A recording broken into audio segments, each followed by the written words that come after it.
آج جو prime minister کا بیان ہے جی آئی ڈی سی کے اوپر، انہوں نے کہا کہ ہم واپس لیتے ہیں. جی آئی ڈی سی کی فیکچول پوزیشن یہ ہے کہ ہم نے 208 ارب کا ٹیکس کٹا ہوا ہے جو سرکار نے وصول کرنا ہے، اور اگر کمپاؤنڈ انٹرسٹ چارج کریں تو that amount goes up to 300 billion rupees. Prime minister کہتے ہیں ہم آرڈیننس واپس لے لیں گے. پرائم منسٹر بیان سے آرڈیننس لے سکتے ہیں واپس؟ دیکھو پہلی چیز تو یہ ہے کہ بیان سے کوئی بھی آرڈیننس واپس نہیں ہوتا. ظاہر ایک پروسیس ہوتا ہے. ایک آرڈیننس ہے جیسے ہی وہ پرومولگیٹ ہوا تو افیکٹو ہو گیا.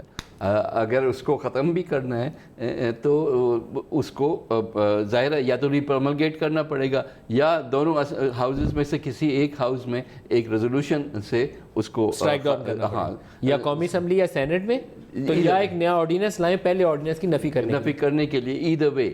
پر میرا خیال ہے کہ اس ساری چیز کو اس طرح سے ختم کرنا جو ہے اسمبلی کے through would be a difficult process. ان کو سوچ سمجھ کے ہی کرنا. مجھے جو ایشو آ رہا ہے وہ یہ ہے کہ فرسٹ آف آل اتنی کیا جلدی تھی. یہ کوئی ایسا پیسہ تو نہیں ہے جو کہ اگلے 3 دن میں اگر نہیں وصول ہوا تو ختم ہو جائے گا.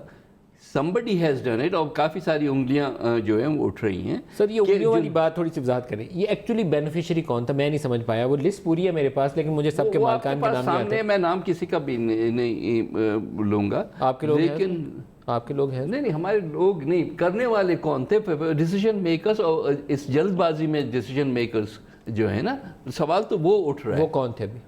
ظاہر ہے کہ somebody who had the power to do it نا. بینیفیشری کون تھا اس میں؟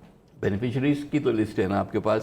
وہ تو میں کیا آپ کو اور بتاؤں. ظاہر ہے فرٹیلائزر فیکٹریز ہیں آپ کے. آئی پی پیز بھی کم، زیادہ فرٹیلائزر والوں کے اوپر یہ آتا ہے.